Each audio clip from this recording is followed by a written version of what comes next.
really pleased to give a quick introduction to Nick Agar, whom I've known for a long time.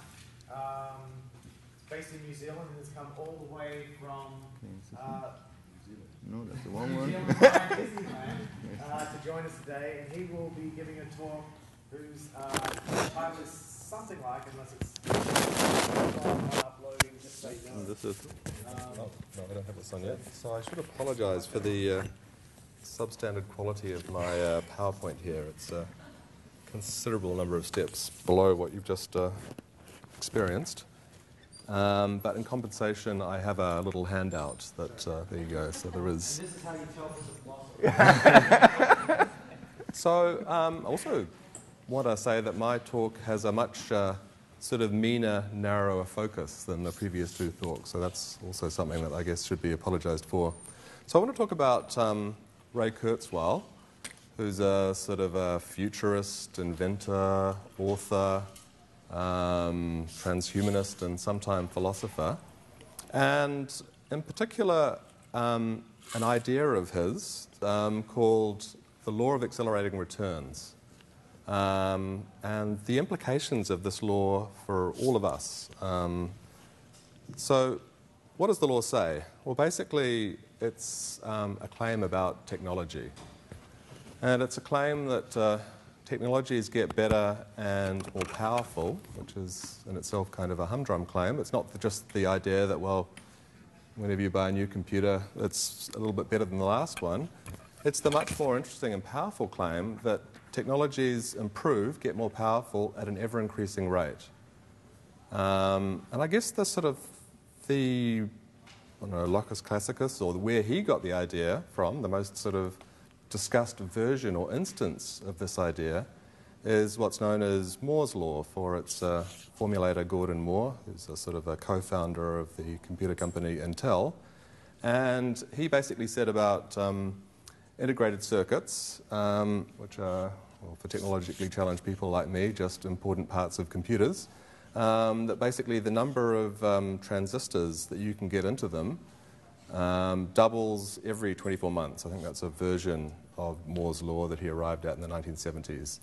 And basically what Kurzweil does is he takes this and says, well, look, it's not only true of integrated circuits, it's not only true of computers, it's true of all technology. In fact, it's true of the evolutionary process. So the law of accelerating returns is this sort of this generalization of Moore's law.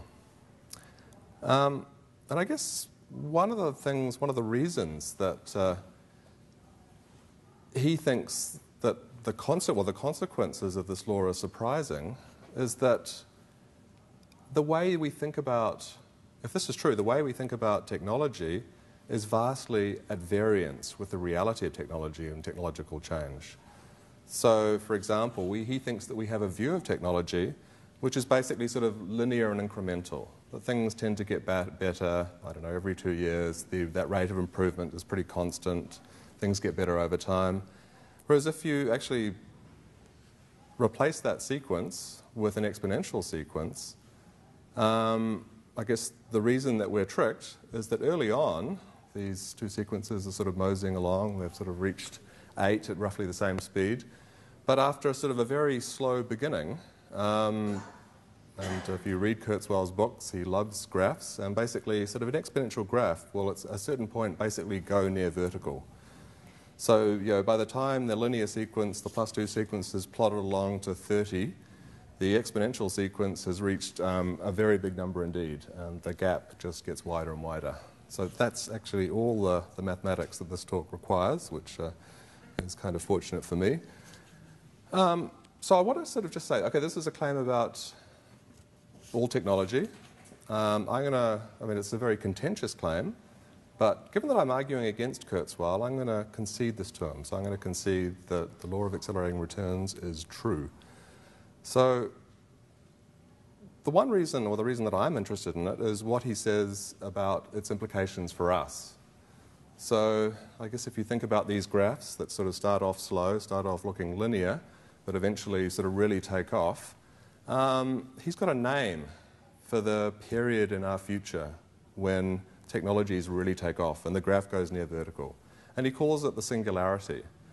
And the singularity is basically this point on the graph at which things go near vertical. And basically sort of, I don't know, if you sort of remember 2001: A Space Odyssey, sort of the in the black box sequence that's basically sort of looked like it was kind of like a hippie sort of hallucinogen fueled sort of experience. Well, this is basically this point in our future history, according to Kurzweil.